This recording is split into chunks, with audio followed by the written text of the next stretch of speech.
కాసేపట్లో Visakha రిషికొండకు tourism project ప్రారంభం కాబోతోంది. మంత్రి గుడివాడ అమర్నాథ్ తో కలిసి ప్రారంభించనున్నారు పర్యాటక శాఖ మంత్రి ఆర్కే రోజా. భవిష్యత్తులో సీఎం క్యాంప్ కార్యాలయం రిషికొండ నిర్మాణాలు చేపడుతోంది. సో కమిటీ సిఫార్సుల మేరకు ప్రభుత్వం నిర్ణయం తీసుకుందంటున్నారు అమర్నాథ్. 450 కోట్ల రూపాయల వ్యయంతో రిషికొండపై భవనాలు నిర్మించబోతున్నారు. సో మొదట టూరిజం ప్రాజెక్ట్ గానీ నిర్మాణం ప్రారంభం, ఆ తర్వాత సీఎం క్యాంప్ ఆఫీస్ కు అనువైందిగా సిఫారసు చేశారు 3 కమిటీ సిఫార్సులకు ప్రభుత్వం ఆమోదం తెలపడంతో భవిష్యత్తులో సీఎం క్యాంప్ కార్యాలయంగా రిషికొండ నిర్మాణాలు ఉండబోతున్నాయి. మా గౌరవ మంత్రివర్యులు రోజా గారి చేతుల మీదుగా రిషికొండలో నిర్మించినటువంటి టూరిజం ప్రాజెక్ట్ ఏదైతే ఉందో దాన్ని ప్రారంభించబోతా ఉన్నాం. దాదాపు 450 కోట్ల రూపాయలతో నిర్మించినటువంటి టూరిజం ప్రాజెక్ట్ని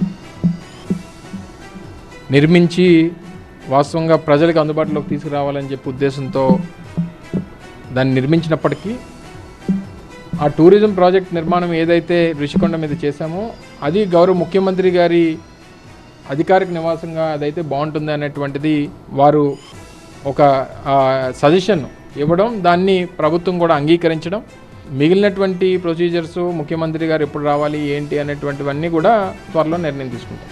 కమిటీ ఏదైతే ఉందో వారు ఇచ్చినటువంటి కమిటీ రిపోర్ట్ ఏంటంటే ఇదైతేనే యాప్ట్గా ఉంటుంది ముఖ్యమంత్రి గారికి ఇక్కడి నుంచి పరిపాలన చేస్తే, అంటే వారు క్యాంప్ కార్యాలయం కింద ఈ ప్రాజెక్ట్ అయితేనే బాగుంటుంది, ఇక్కడి నుంచి అయితేనే బాగుంటుంది అనేటువంటిది వారు సజెస్ట్ చేశారు.